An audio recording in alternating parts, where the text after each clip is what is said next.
Dips versus push-ups. Which is better for you? I've been doing both for over 17 years.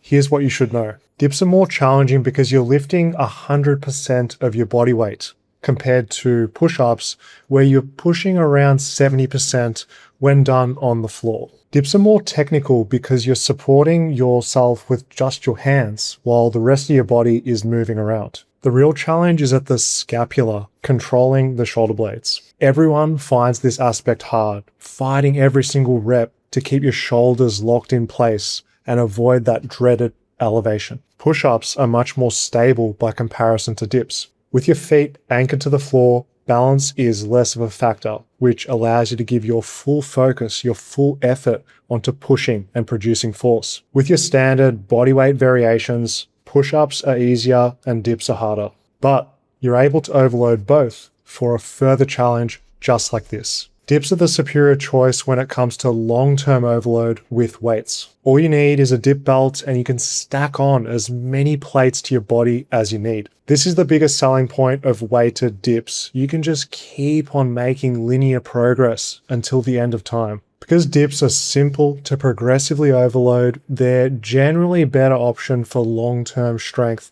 and muscle gain in a no-frills kind of way. Weighted push-ups absolutely work too, but they're less convenient. The setup is a bit of a pain in the ass and you're going to need to organize a bunch of equipment before you can even get started. Besides, the biggest struggle with loading up your push-ups is core fatigue. It's just so hard to keep your posture on point and avoid sagging. So many people complain that their abs end up giving out before their chest.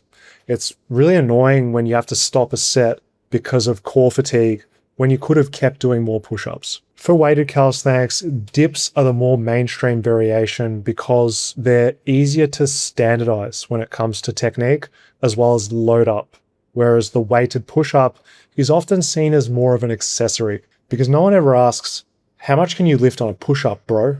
When comparing calisthenics presses, what's the difference in muscles worked? The good news is both train your chest, front delts, and triceps. Both are such an epic press from the world of calisthenics. The main difference is in the pecs, which part gets worked the most. Dips are surprisingly good for building up that lower chest. Whether that's what you want depends on your current physique as well as your goals. After years of prioritizing dips in my workouts at the expense of most other exercises, shame on me, I noticed that my lower chest became more developed than my upper chest. Granted, this might not happen to you where you feel your dips working and the resultant physique changes is impacted by a lot of factors like technique, your anatomy, and just #genetics. One advantage of push-ups is their versatility.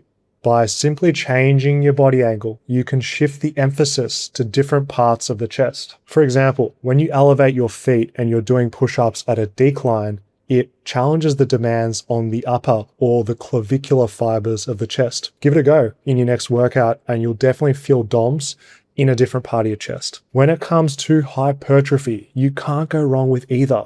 Just train close to failure with enough sets per week and you're going to build the physique of your dreams. The problem with dips is you need equipment to do the exercise. When training in a gym, you're at the mercy of whatever is available. Sometimes the dip bars are too wide or too narrow, which makes it feel uncomfortable. Or worse yet, you're stuck with those damn V-shaped bars which seem like they're designed for anyone else except for you. For my bros who train dips all the time, you can relate to how particular we get with the tools of the trade. When using a new set of bars that aren't the exact width that you're used to, the dip can feel really awkward. This highlights how specific strength is to what equipment you use the most. The advantage of push-ups is if you've got a floor, you've got a gym. That's why this bodyweight exercise has remained so popular throughout human history. There's virtually no cost, zero barrier to entry. I actually got my start with training through the humble push-up after watching some Dragon Ball Z. You know I rolled off the couch and started pumping out those push-ups when I was motivated from seeing that training montage. Goku going Super Saiyan, just hitting it up. It's the best times ever. That's what's great. As a teenager, you don't need to sign up for a gym or spend thousands of dollars of equipment. you can get it wherever you want. Where push-ups shine is that you can make them much harder without even needing to add weight by using progressions, such as going unilateral. This highlights the beauty of calisthenics, where you don't have to add weights to challenge yourself. Don't forget, you've got everything you need just as you are to do one of the best upper body exercises ever created. There is never an excuse for skipping push-ups. You can do them whenever and wherever you want. Just not at work. I don't want you guys getting fired on the job by watching my videos.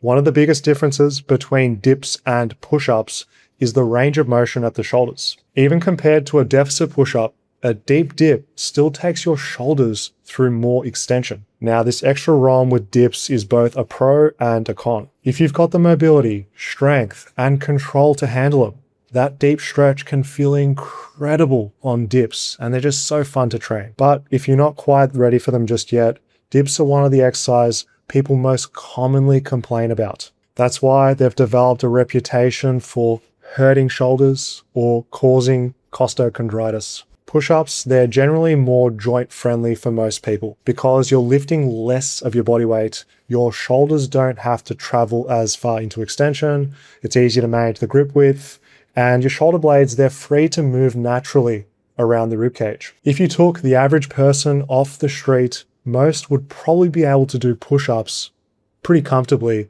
whereas if you got them to try dips, not necessarily the same thing. That's because dips simply ask more of your shoulders than many people are currently prepared for. They don't have the strength, the mobility, or just the skill to do them. Choose dips if you want a weighted calisthenics exercise that you can keep loading heavier and heavier for life to build all the strength and muscle you want. Choose push-ups if you want an exercise that's accessible or you want to use variation in training horizontal pressing. But if your goal is building a complete upper body, which obviously that's what you want, you don't have to choose one. Together, they make one of the best pushing combinations in calisthenics and in gym. Do both and you'll be a beast, bro. What'll make you even more of a beast is watching this next Fitness FAQs video.